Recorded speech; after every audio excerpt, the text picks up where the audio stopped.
रमदापुरं सुविख्यातं देवाया दक्षिणे तटे सेवाश्रमे सुराजिता देवी नर्मदायै नमो नमः। बंधुओं, माताओं, बहनों, चातुर्मास का व्रत शुरू हो गए हैं। चतुर्मास के व्रत हल षष्ठी, अभी हल षष्ठी निकली। भादव मास के शुक्ल पक्ष की तृतीया को एक बहुत ही महत्वपूर्ण त्यौहार आ रहा है, महोत्सव आ रहा है। कौन सा महोत्सव, कौन सा व्रत है? उसका नाम है तीजा व्रत, जिसे हरताल का व्रत कहते हैं। चलिए आज हम आपको हरताल का व्रत की कथा सुनाते हैं।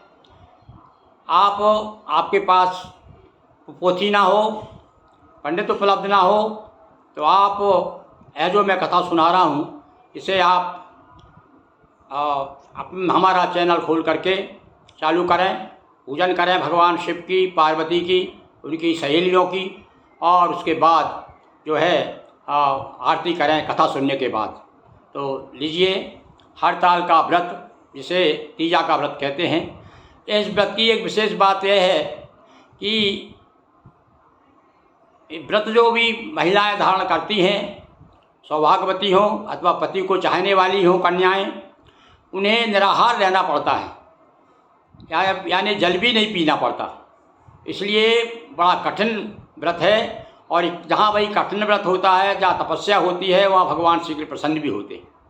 तो भगवती पार्वती और शिव की कृपा प्राप्त करने के लिए सौभाग्यवती महिलाएं ये, और जो कन्याएं अपने अच्छा पति चाहती हैं, वो भी इस व्रत को कर सकती हैं। तो लीजिए मैं कथा सुनाता हूँ। सूत जी महाराज ने ये कथा कही है, अपने संतों को नेमसारण तीर्थ में अपने भक्तों को सुनाई है। वही कथा मैं आपको सुनाता हूँ, सुनिए। एक बार कैलाश पर्वत पर गृहस्थाश्रम में भगवान शिव अपनी पार्वती के साथ निमग्न थे। नाना प्रकार की चर्चाएं, पति पत्नी जब बैठते हैं तो बहुत सी चर्चाएं होती हैं। एक बार पार्वती जी ने हाथ जोड़ करके प्रार्थना की कि हे पतिदेव, कभी कभी मैं सोचती हूँ कि ऐसा मैंने कौन सा पुण्य किया है जिसके कारण आप जैसे पति मुझे प्राप्त हुए, जो मेरा हर समय ध्यान करते हैं, बल्कि मुझे आधे अंग में ही आपने धारण कर लिया। कितनी मैं भाग्यशाली हूँ। तो भगवान शिव कहते हैं, पार्वती वैसे तो कुछ तुमको याद होगा, क्योंकि उस समय भाई छोटे से में शादी हो जाया करती थी, पर फिर भी मैं तुम्हें कथा सुनाता हूँ। तुम्हारे पिताजी हिमवान के यहाँ पर तुम्हारा जन्म हुआ, हिमाचल के यहाँ, मैना के यहाँ पर। बचपन से ही तुम नारद जी के कहने पर यानी मेरा स्मरण करती रही, भजन करती रही, और नारद जी के उपदेश के कारण तुमने मुझे बचपन से ही वर्ण कर लिया। मन में तय कर लिया कि मुझे पति यदि पति के रूप में मैं केवल शिव को ही चाहती हूँ। और नारद जी के कहने पर तुम वन में जाकर के तुमने मुझे प्राप्त करने के लिए बहुत कठिन तपस्या की। कितनी तपस्या कठिन की कि आप कुछ दिन तक तो जल पी करके रही, फिर जल भी छोड़ दिया, अन्न छोड़ दिया, वायु के सहारे रही, कुछ दिन पत्ते खाए, इसलिए आपका नाम अपर्णा पड़ गया। इस प्रकार से जब बहुत तपस्या की, इसी बीच में तुम तो अपने पति के लिए तपस्या कर रही थी, तुम्हारे माता पिता भी बड़े चिंतित थे शादी के लिए। उसी समय संयोग देखिए कि भगवान विष्णु के भेजे हुए नारद जी पहुंच गए। नारद जी के आते ही पार्वती जी के पिताजी बड़े प्रसन्न हुए, यानी तुम्हारे पिताजी, और बड़ा आदर सत्कार किया उनका। पूछा, महाराज कैसे आए? नारद जी ने कहा, भैया मैं तुम्हारी लड़की का हाथ मांगने के लिए आया हूँ। संदेश भेजा है भगवान विष्णु, तुम्हारी लड़की को और वर्ण करना चाहते हैं, पत्नी के रूप में चाहते हैं। अरे ऐसा समाचार सुना भैया, भगवान विष्णु को कौन नहीं चाहता। और हिमालय ने जरूर अपनी पत्नी, तुरंत अपनी रानी को बुलाया और मैना को बुलाया। सब लोग इकट्ठे हो गए, बोले देखो देखो अपने कितने भगवान हैं कि विष्णु भगवान ने स्वयं जो है मेरी अपनी कन्या पार्वती को वर्ण करना चाहते। बड़े प्रसन्न हो गए और उन्हें स्वीकृति दे दी। नारद जी भी स्वीकृति पा करके चले गए। और इधर भैया विवाह की तैयारी के बारे में सोचने लगे कि ठीक है, इतने अच्छा वर मुझे, मेरी लड़की के लिए इतना अच्छा वर कहाँ मिलेगा। अब जब वही पार्वती को पता चला, पार्वती बड़ी दुखी हुई और देखो भाई, लड़कियां या लड़के, एक ऐसी उम्र होती है जब अपने मन की बात अपने मित्रों को, सहेलियों को बता सकते हैं। पार्वती जी ने अपनी सहेलियों को बताया कि ऐसा ऐसा मेरे खिलाफ षड्यंत्र हो रहा है, मेरे पिताजी विष्णु के साथ शादी करना चाहते हैं और मैं तो भगवान शिव को चाहती हूँ।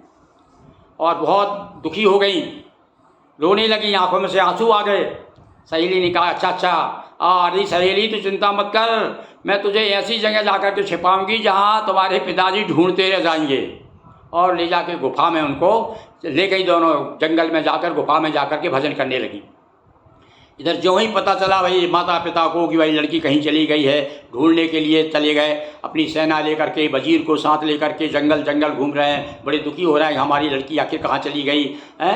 और भाई देखो, एक माता पिता की आत्मा बच्ची के प्रति कितनी होती है, पाल पोस के जो बड़ा करते हैं, तो उनकी आत्मा बहुत दुखी हुई।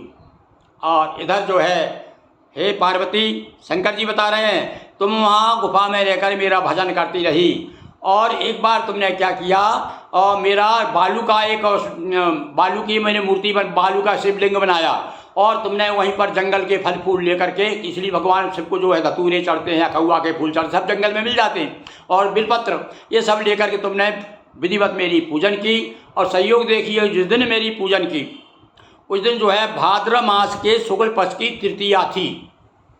अब तुम क्या पूजन करने के बाद चतुर्थी के दिन बाहर निकली, काय के लिए, विसर्जन करने के लिए। ऐसा विधान है कि भगवान की पूजन करने के बाद में उस शिवलिंग को विसर्जन कर देना चाहिए।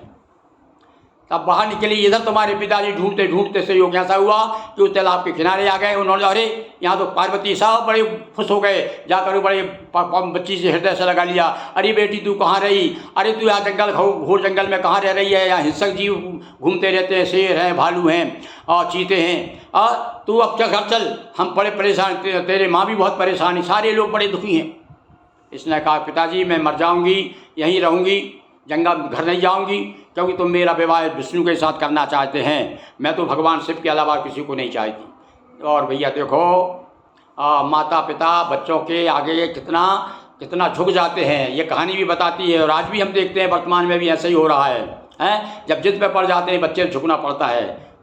हिमालय ने कहा बेटी चिंता मत कर, अरे मैं समझ गया, तू पूरी तरह से निष्ठा पूर्वक अपने पति मान चुकी है शिव को, अतः तेरी शादी शिव के ही साथ करेंगे, अब तू घर चल।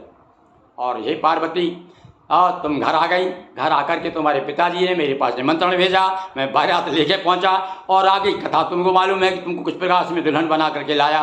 तो इस प्रकार से, और जिस दिन तुम्हारी सहेली ने वहाँ हर के ले गई थी वहाँ पर गुफा में, इसलिए इस तीजा का नाम, इस तृतीया तिथि का नाम, इस व्रत का नाम हरतालिका व्रत पड़ गया, इसलिए तीजा व्रत भी कहते हैं।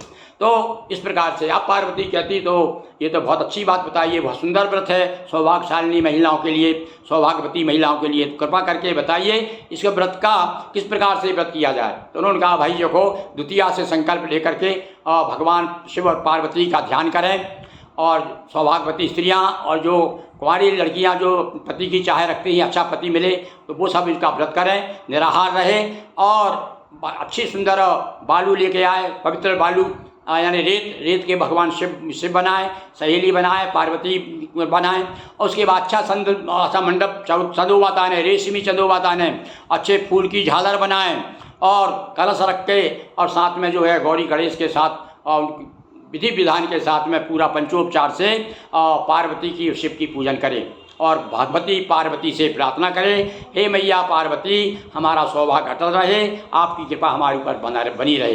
तो इस प्रकार से विधि विधान से भगवान की पूजन करें, फल फूल दूब बिलपत्र आदि से, और उसके बाद में भगवान शिव की आरती करें।